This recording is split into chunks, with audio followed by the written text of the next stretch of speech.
বিকাশৰ 12 দিন কাৰ্যসূচীৰ অংশ হিচাপে যোৰহাটত তিনিটা বিশেষ কাৰ্যসূচী ৰূপায়ণ মুখ্যমন্ত্ৰী ডক্টৰ হিমন্ত বিশ্ব শৰ্মাৰ আজি যোৰহাটৰ 2 নম্বৰ পহুমৰা গাঁৱত নগৰ পানী যোগান আঁচনিৰ ভূমি পূজন আৰু আধাৰশিলা স্থাপন কাৰ্যসূচী অনুষ্ঠানত 170 কোটি টকা ব্যয়েৰে এটা স্বয়ংক্ৰিয় পানী যোগান আঁচনি উদ্বোধন কৰে মুখ্যমন্ত্ৰী ডক্টৰ হিমন্ত বিশ্ব শৰ্মাই বিকাশৰ বাবে 12 দিনৰ কাৰ্যসূচীৰ অংশ হিচাপে মাইক্ৰ ফাইনেন্সত 50,000 টকাৰ ঋণ লৈ যিসকলে ঘূৰাব পৰা নাছিল আজি চৰকাৰে হিয়া উভতাই দিয়ে বুলি মন্তব্য মুখ্যমন্ত্ৰীগৰাকীৰ 23 আৰু 24 বানত যিসকলে ঘৰ পশুধন হেৰুৱাইছে তেনে লোকক দিয়া হয় বান সাহায্য সমগ্ৰ অসমত প্ৰায় 350 কোটি টকা বিতৰণ কৰা হৈছে বুলি মন্তব্য মুখ্যমন্ত্ৰীৰ আজি এই অনুষ্ঠানৰ জৰিয়তে যোৰহাটৰ 15,000 মহিলা উপকৃত হয়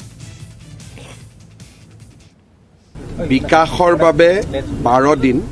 এই কাৰ্যসূচীটো যোৱা 11 তাৰিখে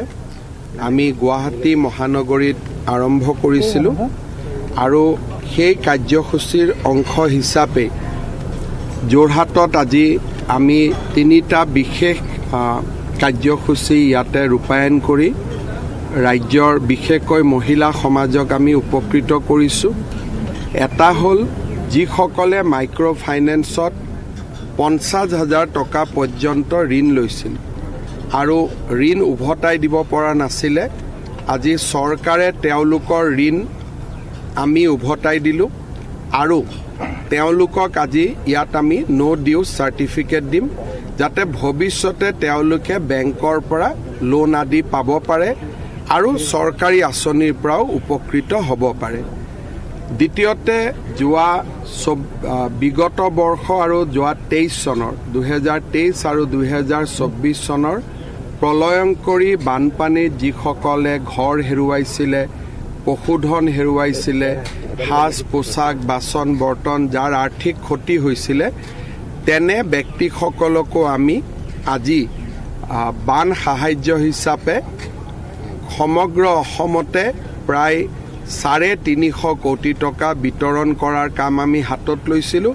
আৰু যোৰহাট জিলাৰ ক্ষতিগ্ৰস্ত লোকসকলেও আজি ইয়াত উপকৃত হৈছে ইয়াৰ লগতে যোৰহাট চহৰত বহু দিনৰ পৰা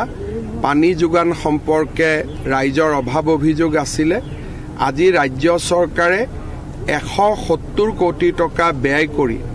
এটা ফুল্লি অট'মেটিক অৰ্থাৎ য'ত নেকি পানীৰ প্ৰেছাৰ কমিলেও কণ্ট্ৰল ৰুমত গম পাব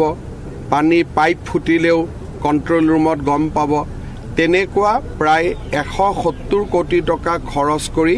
ষ্টেট অফ আৰ্ট পানী যোগান আঁচনি এটাৰ কাম